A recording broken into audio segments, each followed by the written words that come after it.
guys, saya Hadrian Maynard. Saya adalah narasumber di IDX Channel Indonesia dan saya adalah narasumber di CNBC Indonesia. Dan saya adalah seorang profesional trader.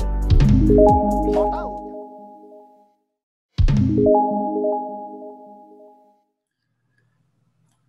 Halo guys, kembali lagi ke channel YouTube Genesis Trading System. Kali ini saya akan duet analisis dengan seorang profesional trader dan juga seorang fund manager, fund manager di salah satu aset manajemen di Indonesia. Perkenalkan, namanya adalah Hans Mulyadi. Halo Bro Hans. Halo. Apa kabar nih? Udah lama kita nggak ketemu nih. Ya. Udah berapa tahun gitu ya? Iya. Kali ini kita akan bahas mungkin lebih ke pergerakan market aja ya, mingguan. Kemarin IHSG sudah rebound dan ada beberapa permintaan nih dari grup Genesis saya, saham-saham yang pengen kita review. Nah, mungkin kita akan bahas dari sisi Pak Hans dulu, karena Pak Hans juga alirannya adalah technical klasik ya, pakai chart juga seperti saya. Nah, ini saya akan coba lihat dari sisi Genesisnya. Nah, jadi teman-teman nanti akan punya dua sudut pandang ya, jadi akan kaya tentang sudut pandang ini. Nah, mungkin kita langsung mulai dulu reviewnya dari IHSG, dari composite ya. Nah, silakan Pak Hans, mungkin bisa di-share screen dari composite. Oke, terima kasih Bapak Adrian. Oke, kelihatan ya, jelas. Sip, kelihatan. Jadi composite ini sebenarnya memang wajar ya turun untuk beberapa hari belakangan ini. Kan banyak yang nanya kenapa ini turun, karena posisinya memang sudah di resisten. Kalau Anda bisa lihat nih, kena mentok di garis resisten. Nah, kita dari awal Maret memang sudah mengurangi sih posisi saham. Jadi kita perbanyak di time deposit kita. Nah, kalau secara IHSG sendiri, nah ini kelihatan ada supportnya nih. Kemarin sempat false break ke sini, tapi mantul dia di garis merah ini. Support ya? Iya, garis support ini. Dan IHSG sebenarnya masih berpotensi menguat lanjutan ya. Kalau dia bisa mungkin targetnya ke area resisten dulu di sekitar 6.300-an. Nah, untuk IHSG sendiri sih memang untuk beberapa lama ini marketnya cenderung di dalam suatu trading range ya, karena memang lagi minim sentimen. Jadi sentimennya kayak tiba-tiba properti, terus sentimen mobil gitu. Ganti-ganti ya? Iya, sentimennya kemarin terusan Sueznya kesumbat kapal lah, terus harga komoditas. Jadi memang ganti-ganti ya. Belum ada sentimen yang lebih benar-benar signifikan gitu. Tapi ini kemarin memang ditarik sama mining ya, yang lumayan gede transaksinya tuh.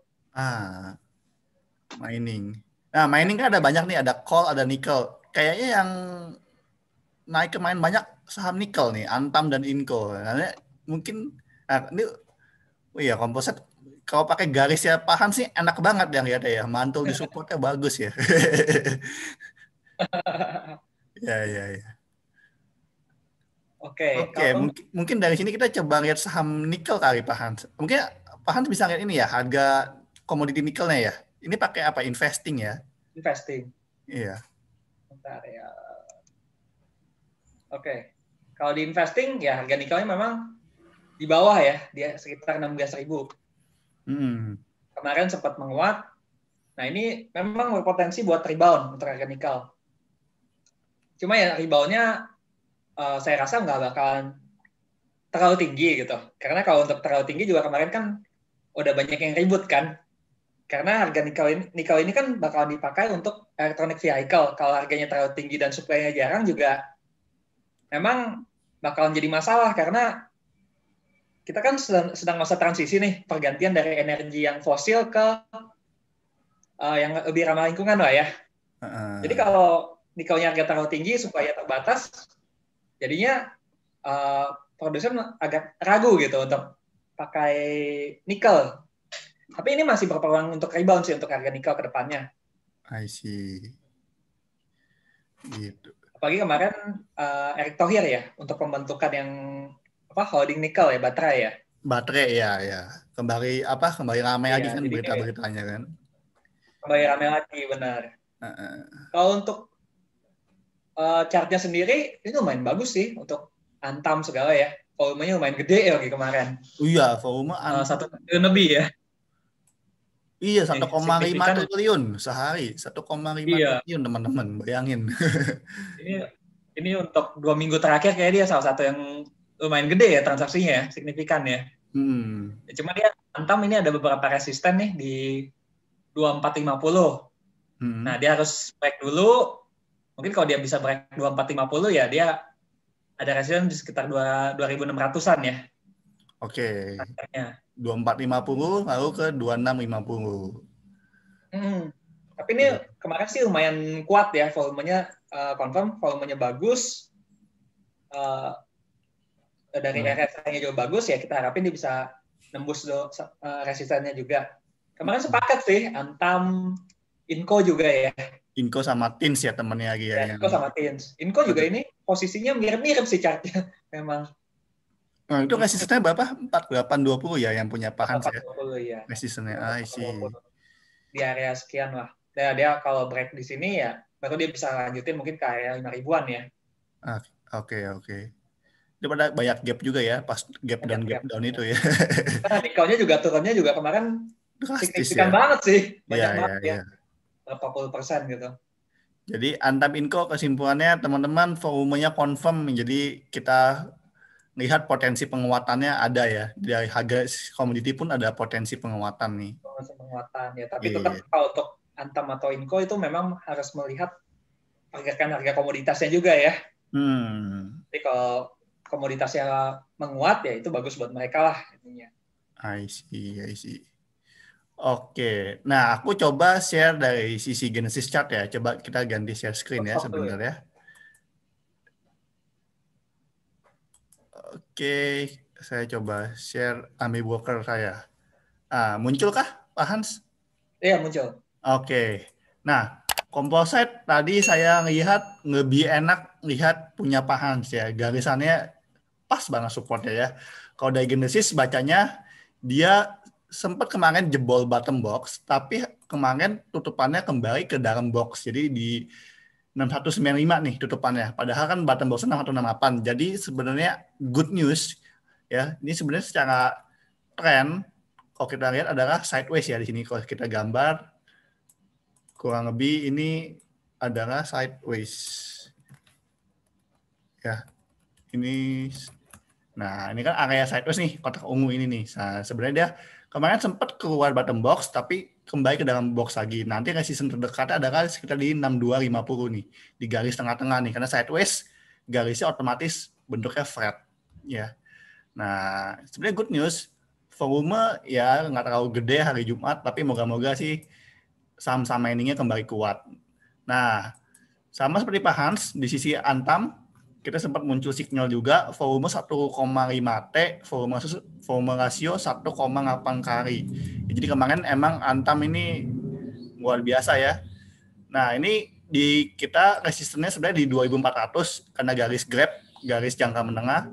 Resisten berikutnya adalah di 2630 nih kalau di kita nih di Genesis. Next-nya kalau jebol lagi, break up mungkin ke arah 3000-an gitu ya. Yang level pertama 2650 dulu nih yang kita lihat. 2630 sampai 2650.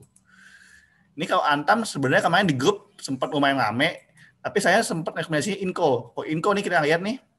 Nah, ini Pak Hans kan sempat pakai apa di bawah RSI sama MACD ya. Nah, kalau saya pakai namanya GPS, ini sebenarnya momentum kalau dark net ini artinya oversold nih, jenuh jual. Nah, kemarin sempat berubah warna nih, zonanya masuk ke zona normal nih. Jadi mulai ada penguatan dari sisi momentum nih. Jadi momentumnya dari oversold dia sudah mulai naik. Ini juga saya suka nih, downtrend, terus dia sideways dulu, bentuk landasan memang kemarin jelek banget, jebol bottom box lagi, tapi Jumat kemarin ini muncul panah nih sama segitiga karena dia momentumnya ada, naiknya dengan volume tinggi nih. Nah, resistennya Inco terdekat di saya adalah 4930, garis grab jangka menengah. Nah, kalau lewat lagi teman-teman, resistennya sekitar 5687. Jadi kesimpulannya, mau baik punya teknik analisis ya Pak Hans dengan saya Genesis sama-sama confirm ya teman-teman. Jadi dua saham ini memang oke, kita boleh pantau. Saya sih masih pegang Inco, saya masih hold. Nggak tahu Pak Hans? Boleh share? Masih pegang? Pasti saya baru beli kemarin malah. Oh, udah baru beli ya, teman.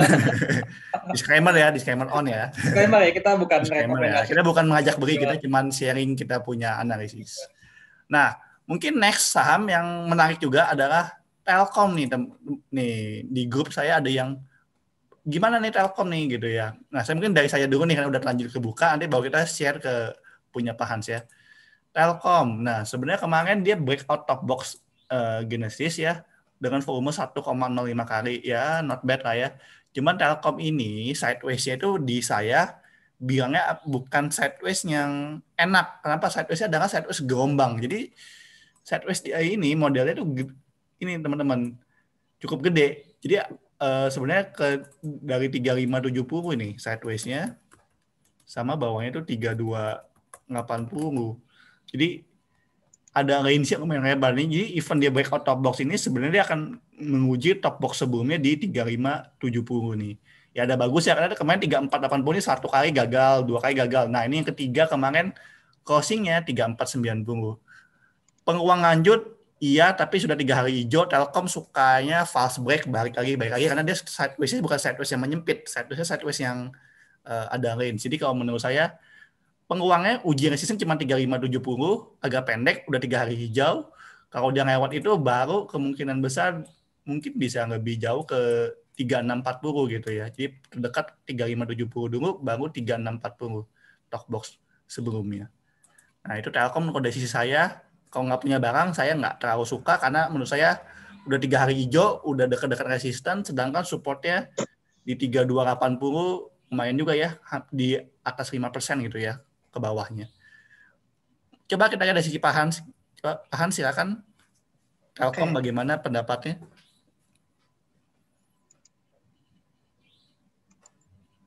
Oke, kalau untuk chart ini saya sepakat sama Pak Hadrian ya. Ini udah hari ketiga, jadi dia mantul pas garis miring ini nih sebenarnya. Ini spekulatif buy harusnya, tapi memang volumenya nggak gitu ada ya waktu itu ya. Nah, kalau untuk buy sekarang, ya sudah hari ketiga, dan dia ada resisten di 3570. Jadi memang, kalau mau dibilang ya risk-reward rasionya udah ini ya. Udah nggak terlalu ini ya. Memang mungkin masih berpeluang gitu, 3570 ya, tapi memang supportnya agak lumayan jauh ya. Udah hari ketiga. Tapi ini garisnya enak loh Pak. Langsung ketemu tuh supportnya, 3 hari lalu tuh mantul di garis support gitu kan. Iya. Bisa besoknya hijau lagi bisa spek buy sebenarnya itu. Spek buy maksudnya. Iya. Tapi kalau belum punya barang sekarang, ya saya tahu sih kalau udah beli sekarang. Kalau sekarang sih udah nggak. Kalau mungkin mikirnya buat jangka panjang ya mungkin masih bisa sih ya. Karena Telkom kan ya nggak ada masalah gitu. Iya. Cuma kalau untuk jangka pendek atau trading ya belum lah kali ya. Itu Telkom segitu teman-teman ya. Mungkin sepakat kita sama-sama kurang sek kalau belum punya barang. Kalau udah punya barang ya mungkin bisa menguji resisten 3570 dulu ya, baru 3640 tuh. Sama tuh angkanya tuh. Iya. Next saham mungkin kita akan lanjut ke yang lagi hot juga nih, Astra nih, ASI. Oke, Astra. Mungkin dari Pak Adrian dulu kali ya. Aku dulu, boleh? Aku share screen sebentar. Astra. Udah muncul? Udah muncul? Udah ya, Astra. Astra tuh sebenarnya gimana nih ya, agak susah juga ya nangis sebenarnya. Tapi kalau kita ngomong jangka panjang ini ya sebenarnya. Dia downtrend, lalu sideways ya. Kemarin sebenarnya sempat bagus nih, sempat ada reversal kan, ke 5.800, sayangnya nggak jadi koreksi lagi. Tapi bagusnya koreksinya itu nggak jebol 5.400, jadi masih di bottom box-nya nih. Nah, kemarin kembali mantul. Jadi jangka pendek sebenarnya dia adalah sideways. Jadi kalau sideways ini memang dilema ya, banyak jebakan Batman ya kalau sideways itu. Nah, areanya jadi seperti ini. Tergantung ya, kalau buat day trade ada juga peluangnya 50-50 ya, ke top box 3,6% 5.800, ke bottom box 5.400 3,6%. Jadi dia di tengah-tengah nih. Kalau buat day trade agak-agak kagok ya. Tapi kalau Anda buat swing trading atau buat jangka panjang, saya rasa Astra masih merupakan saham yang oke ya, walaupun volume kemarin nggak ada, tapi sebenarnya swingnya resistance dia adalah di 5925 nih di garis lemon, atau nextnya adalah di 6250 nih di top box sebelumnya. Jadi tergantung nih, kalau buat day trade saya bilang jangan terlalu masuk ke Astra. Satu, volume nggak ada, kedua volatility juga kecil 3,2%. Jadi range tradingnya tuh bukan saham yang atraktif di pasar gitu ya dalam pergerakan harian.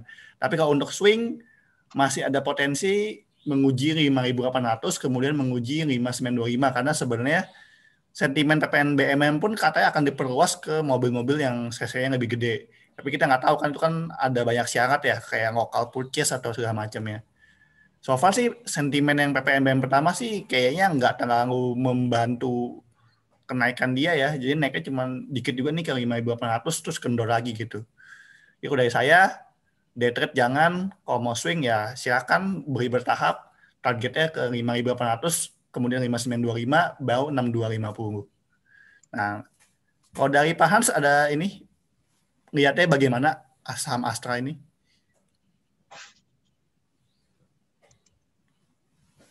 Oke, kalau untuk Astra ya memang dia ada mantul sebenarnya di support daerah oke.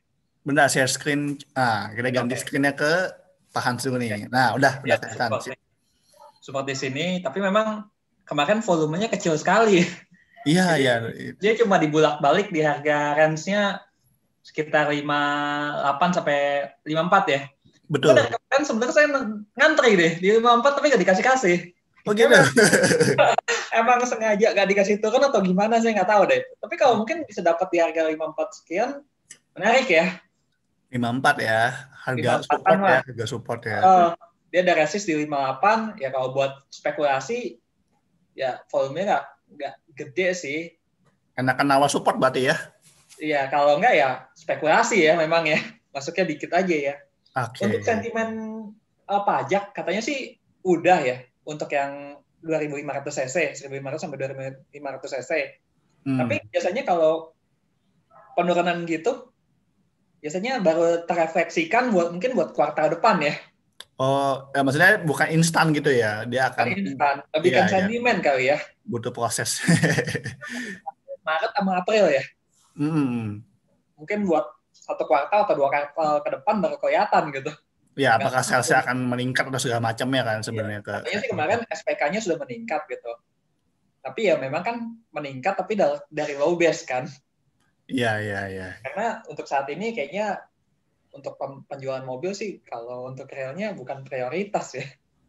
Iya, iya. Masih ekonominya masih ini lah ya, ekonomi masih habis pandemi masih kena lah ya, belum pulih sepenuhnya kan. Tergantung kecepatan pemerintah buat distribusin vaksin ya jadinya. Ya harapannya cuma herd immunity berarti ya sebenarnya ke sana. Oke. Tapi untuk Astra sebenarnya kalau mau jangka panjang ya mungkin masih bisa ya. Ya, asal ada batas resiko ya, supportnya itu ya 5.400 itu. Nah. Oke, cukup clear, chartnya cukup enak, garis supportnya kelihatan dengan jelas ya teman-teman ya di situ.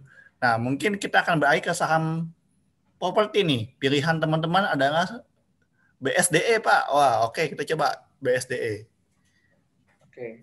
Dari siapa dulu nih?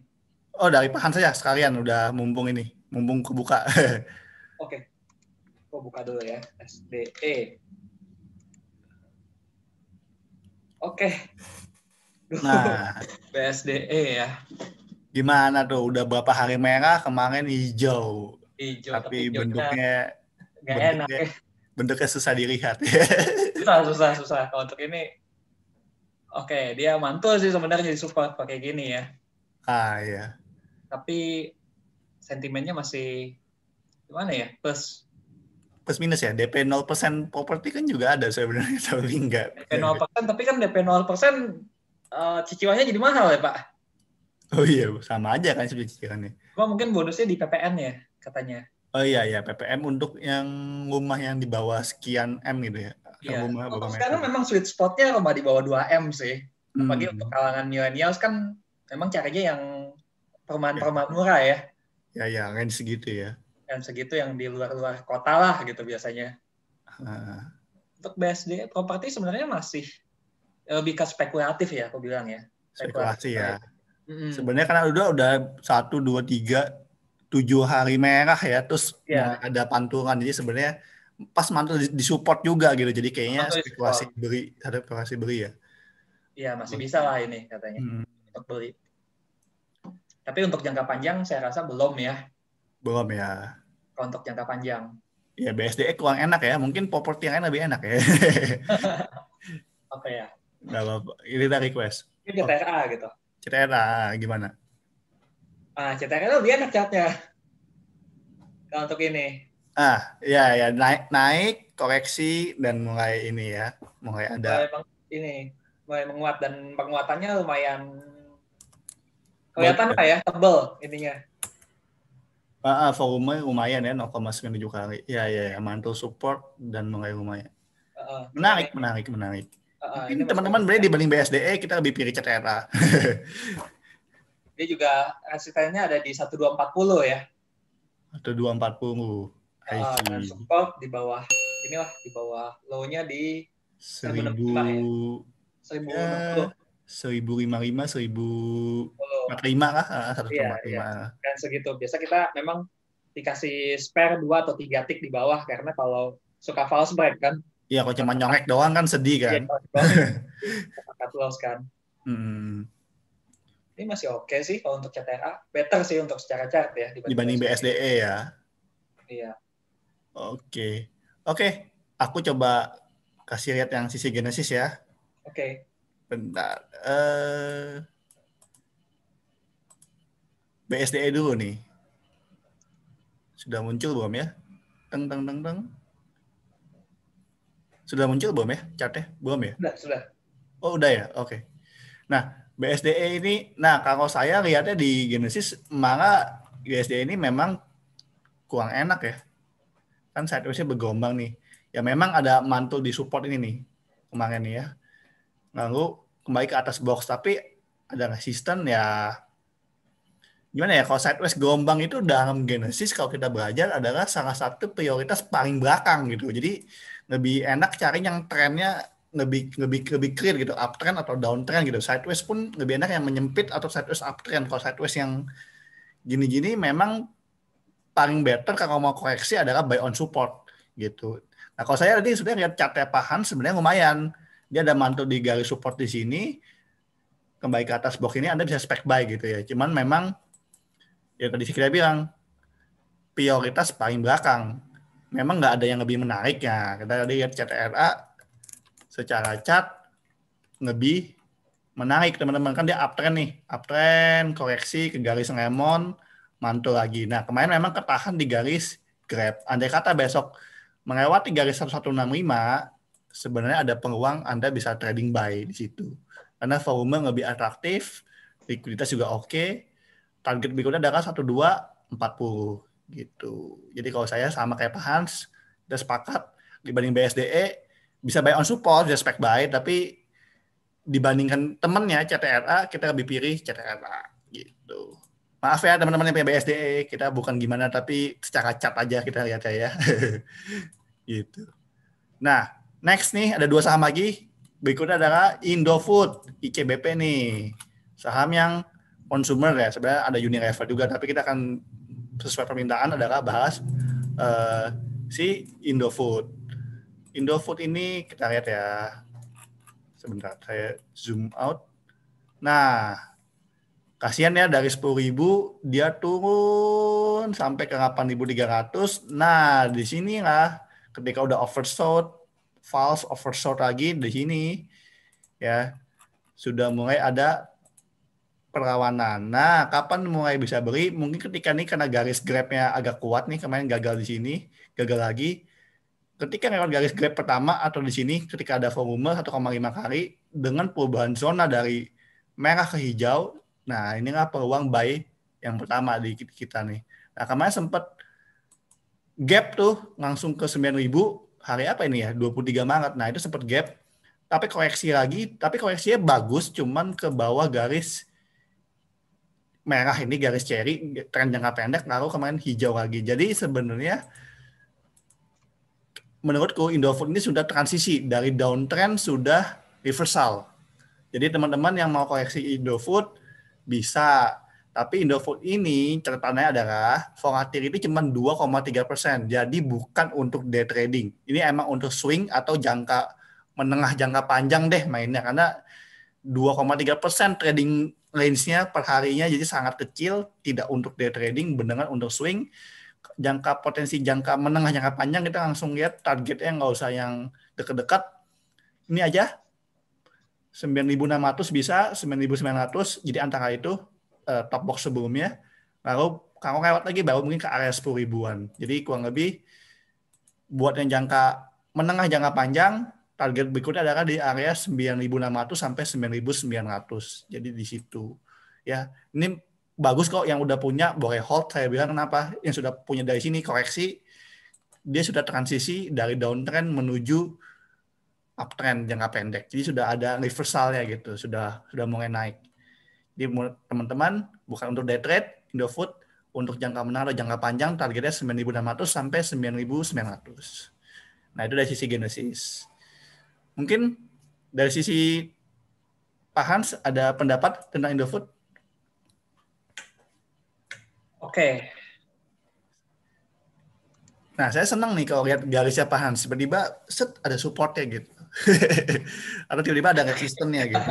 Tapi kalau untuk ini lebih enak pakai Genesis ya. Emang agak lebih sulit ya kalau untuk cari yang Indofood ini ya.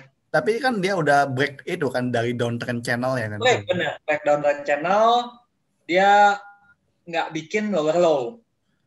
Jadi ini ya benar, setuju dengan Pak Hadrian, ini membentuk higher low ya. Iya, iya. Jadi dibilang dia break downtrendnya. Cara Indofood ini sebenarnya menarik ya. Kalau untuk itu kita senangnya ke Indofood ya. Kalau yang lain kan ya jualnya terdampak gitu. Kemarin ini laporan keuangannya lumayan bagus ya. Bagus ya. Saya belum breakdown lebih dalam, tapi mungkin COVID gini demand Indomie-nya masih bagus gitu. Masih makan Indomie kita, Pak. Nah, Pak. Masih makan Indomie kita, masih makan Indomie. Masih makan Indomie gitu. Masih makan Indomie. Belum breakdown lebih aja, tapi sekilas dia lebih bagus sih. Cuman memang kalau nggak salah dia itu menengah panjang ini oke. Iya, menengah panjang oke ya. Kalau nggak salah dia memang ada hubungan dengan kurs juga. Kayak hutang dia banyak USD atau apa kalau nggak salah ada. Jadi kalau kurs yang lagi rupiah menguat dia sebenarnya ada sisi bagus ya buat dia juga sih. Kemarin di finance cukup dalam sih, soalnya memang entah kenapa ya grupnya suka melakukan akuisisi internal gitu. Iya. Market agak ya dia beli barang sendiri lah istilahnya, perusahaan sendiri dengan harga yang mungkin agak premium ya. Contohnya kayak Pine Hill kemarin gitu. Iya, iya. Tapi kalau untuk performa sendiri sebenarnya dia nggak ada masalah sih untuk Indofood ini. Performa nggak masalah ya, sebenarnya oke. Mungkin asal kabarin aja gerakannya kan nggak sekencang saham-saham lain lah gitu. Ya, tapi udah oke kayak udah keluar dari sisi udah keluar dari downtrend channeling kan sebenarnya udah comeback kayak udah reversal. Kayak dia performa juga kan sebenarnya nggak ada masalah gitu untuk Indofood kan. Tapi harganya memang termasuk murah lah untuk saat ini kan. Murah ya. Di bawah harga biasa dia di trading kan gitu. 10 ribuan lah ya area dia ya standarnya ya. Dia masih oke lah gitu. Oke.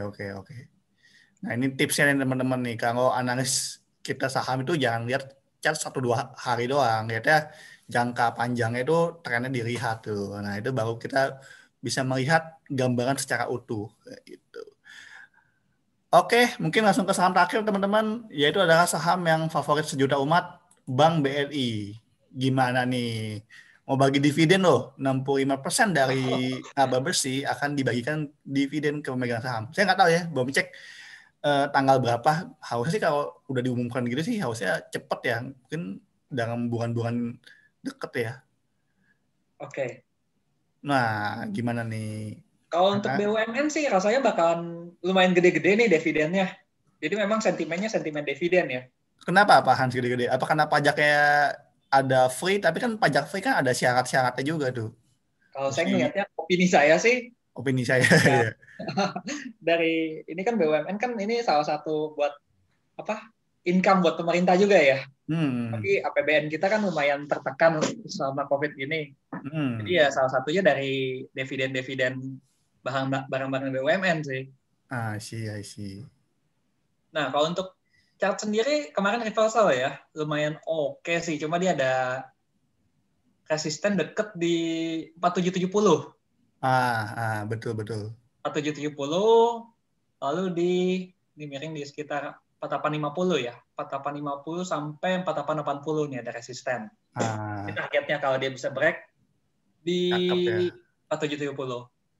Tapi untuk sekarang sih kalau mau spekulatif buy, udah bisa sih. Tapi volumenya memang belum, saya bilang sih nggak confirm gitu, tapi lebih ke spekulatif buy sih. Tapi ini lumayan menarik sih saya bilang kalau untuk BRI ya. Biasa sentimen dividen gimana Pak pengaruhnya ke saham Pak? 65% is it okay or pengaruh besar?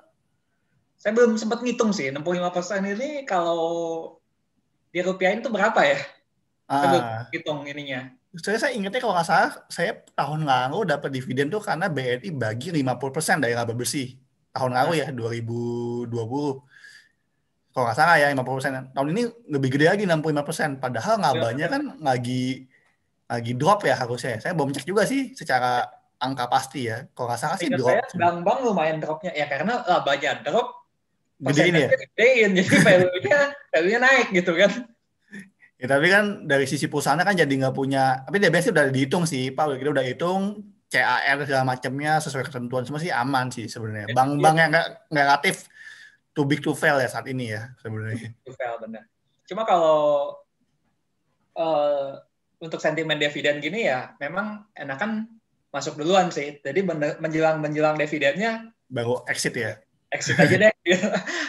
Soalnya dividen trap malah turunnya lebih dalam dibandingin dividennya, karena biasanya kan naiknya udah berhari-hari kan.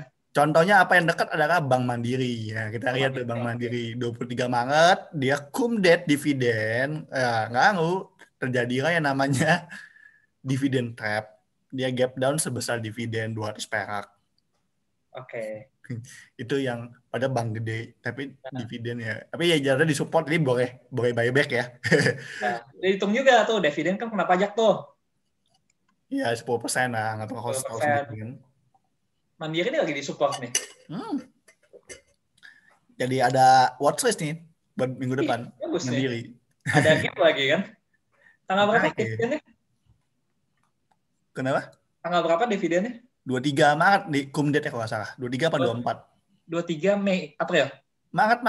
Baru, udah lewat dong. Iya, baru kemarin itu. Gap. Oh iya, oke. Gapnya itu karena dividen. Jadi close-nya 6675. Terus cum dividen. Besoknya bukanya di 6.500.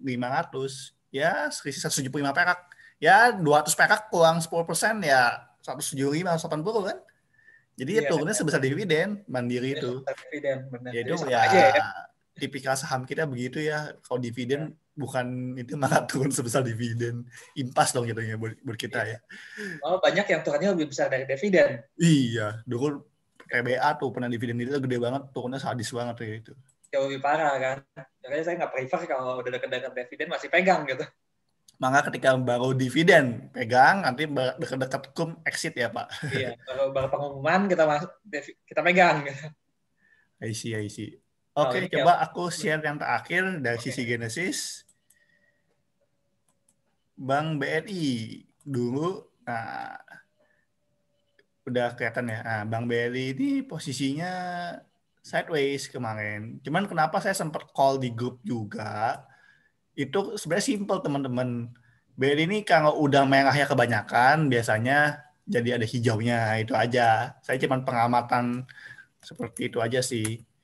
Nah, ini juga sama. Sebenarnya resisten dia adalah sideways-nya di 4770 dulu.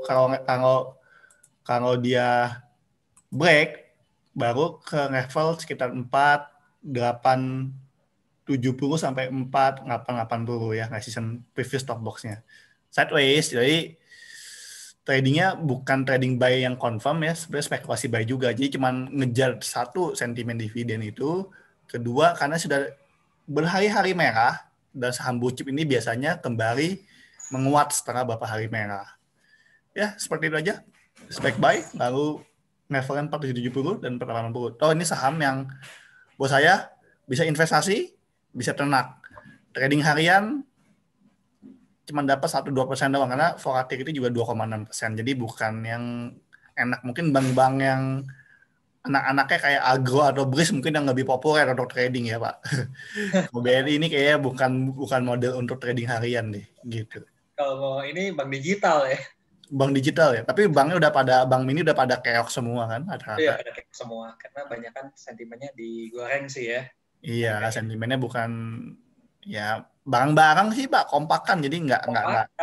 jadi nggak terlihat salah satu Emang hal bank yang itu kan tahun ini target 2T ya. Tahun depan 3T pemenuhan modal. Jadi kalau ah, dia bisa penuhin modalnya ya antara dia yang buku 1 jadi BPR, which is nggak oke banget, atau merger akuisisi ya. ya Ya, apa harganya memang agak over juga sih. ya dia ada mau perampingan kan sebenarnya. Sampingan bener. Kemarin lihat ada yang berapa yang PBV bisa 80 kali. Saya udah nggak ngerti lagi dah liatnya. Oke, ya udah mungkin itu aja reviewnya dari teman-teman. Kita dapat banyak insight nih, dapat lihat grafik-grafiknya Pak Hans juga menaik, beberapa supportnya kita udah lihat. Oke, mungkin itu aja teman-teman. Terima kasih Pak Hans atas waktunya. Mungkin Terus kita bisa sering-sering duet nih Pak. Keren Pak. kapan-kapan kita ini bareng lagi. Ya udah. Pak Hans mungkin ada YouTube channel atau IG yang mau di-follow? Oh, belum. Nanti next-nya mungkin ya. Belum ada ya. Oke. Ya sudah teman-teman, itu aja review hari ini. Sampai jumpa di video berikutnya. Dadah.